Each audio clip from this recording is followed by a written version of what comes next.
कई बार ऐसा होता है कि किसी खास उद्देश्य के लिए बनाई गई कोई चीज उसकी उम्मीदों पर खरी नहीं उतर पाती और उसे छोड़ दिया जाता है।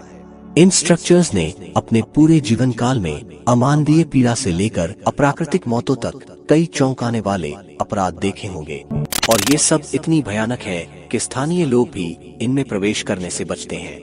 स्वागत है दोस्तों हमारे इस नए वीडियो में, जहां हम धरती के कुछ अनोखी स्ट्रक्चर्स पे नजर डालेंगे जो रहस्यमय कारणों से परित्यक्त हो गए और आज भी आम लोग वहां जाने से डरते हैं।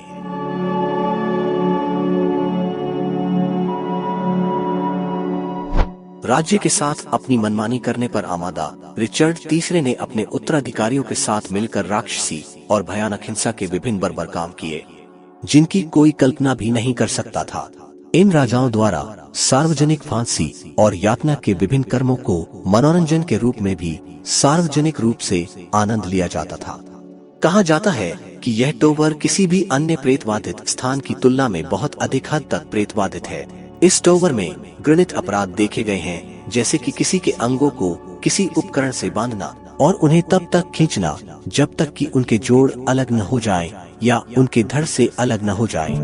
प्रत्यक्षदर्शियों का दावा है कि उन्होंने एक आदमी के भूत को उसके कटे हुए सिर को अपनी बांह के नीचे दबाकर गलियारों में घूमते देखा है, जबकि अन्य कई लोगों का दावा है कि उन्होंने बच्चों के भूतों को शांत वातावरण में खुशी से खेलते हुए देखा है। यहाँ आप अपनी गर्दन के नीचे बर्फीली सांस का अनुभव कर सकते हैं।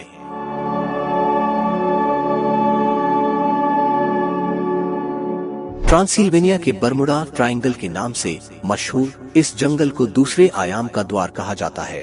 पिछले कुछ वर्षों में कई लोगों के गायब होने के कारण यह सामान्य आबादी के लिए नो एंट्री जोन बन गया है। हालांकि जो लोग बिना किसी नुकसान के वहां से गुजरने में कामयाब हो जाते हैं, उनके विवरण में विचित्र संवेदनाओं के साथ साथ अजीब चकत्ते होने की सूचना मिली है, जो लंबे समय तक बनी रहती है। जंगल के ऊपर कई यूएफओ भी देखे गए हैं। यहाँ कई अकथनीय घटनाएं घटी है। यहाँ एक लड़की गायब होने के 5 साल बाद मिली थी, लेकिन 5 साल भी उसने वही कपड़े पहनी थी जो उसने गायब होने के दिन पहनी थी। वो बिल्कुल उम्र में बढ़ी नहीं थी। यहाँ के पेड़ पौधे काफी विचित्र हैं। पेड़ों के तने किसी के चेहरे की विशेषताओं को दर्शाते हैं और एक अलौकिक तरीके से बढ़ते हैं।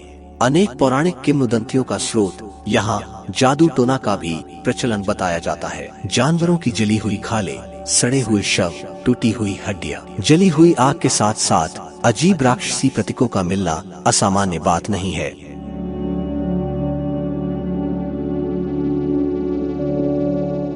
मूल रूप से लच द्वारा रेलवे मुख्यालय के रूप में निर्मित औपनिवेशिक युग की यह स्ट्रक्चर दुनिया भर की शीर्ष कुछ प्रेतवादित स्ट्रक्चर में से है। द्वितीय विश्व युद्ध के दौरान इसे जापानी सेना द्वारा कब्जा कर लिया गया। यहाँ हिंसा और यातना के कई बर्बर काम किए गए। युद्ध के बाद इसे इंडोनेशियाई सरकार को सौंप दिया गया। परिसर के चारों ओर छिपे हुए बिना सिर वाले भूतों और खून से लथपथ सफेद पोशाक पहने एक पीली चमड़ी वाली महिला के विभिन्न विवरण सामने आए। सरकार द्वारा इमारत की छवि को नया रूप देने के कई प्रयासों के बावजूद इसे अभी भी अलौकिक का केंद्र माना जाता है।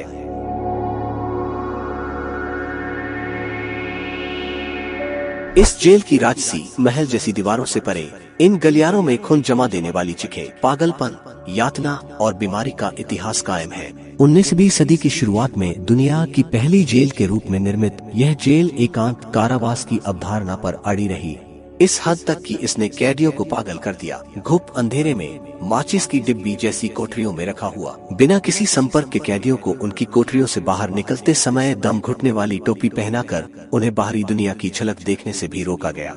खुद को राहत देने के लिए कोई पर्याप्त प्रावधान नहीं होने के कारण उन्हें अपने मल मूत्र में ही रहना पड़ता था। हालांकि यह केवल शुरुआत थी। दी गई वास्तविक सजाओं में एक ऐसी कुर्सी भी शामिल थी जिसकी पट्टियां इतनी कसी हुई थी कि इसमें बैठने के लिए कैदियों का किसी अंग को काट दिया जाता था। इसके साथ साथ ठंडे पानी से नहाना, मुंह में एक कॉलर डाला हुआ एक गैग डिवाइस और गर्दन के पीछे कैदी का हाथ बांधना, ये सजाएं केवल अधिकारियों की सनक पर दी गई।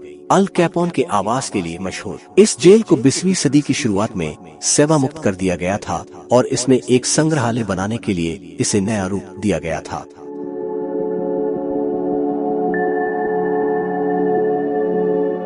नाम से भ्रमित होकर कई लोगों को यह विश्वास हो जाता है कि इसके परिसर में कई देशों के पॉलिटिशियंस की या तो मृत्यु हो गई है या उनकी हत्या कर दी गई है। दरअसल डोमिनिकन भिक्षुओं द्वारा इसे निर्माण किया गया था।